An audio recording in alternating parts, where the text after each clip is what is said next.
मी तुझ्या हाताला कुठलाच धागा बांधला नाही, नाही कधी आरती करून ओवाळला, तरी तू हिंदू कोडबिल नावाचा सुरक्षा कवच तू मला न विचारता माझ्या ओटीत टाकलं आणि या जगातील सारी श्रीमंती तू मला प्रदान केली. मलाच नाही तर 18 पगड जातीतल्या बायकांना गुलामगिरीतून मुक्त केलंस. आता त्यातल्या तुझे उपकार किती मानतात याचं ही तुला काही देणं घेणं नाही. इतकंच निस्वार्थी असतं का रे बाबा कोणी?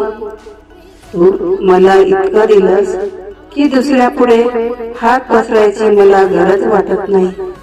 धन्यवाद नाही मानणार मी, कारण धन्यवाद तर परक्याचे मानतात आणि तू माझ्यासाठी परका नाहीस. माझा जीव की प्राण आहेस. माझ्या श्वासावरच तुझा अधिकार आहे. तू होतास म्हणून मी आहे.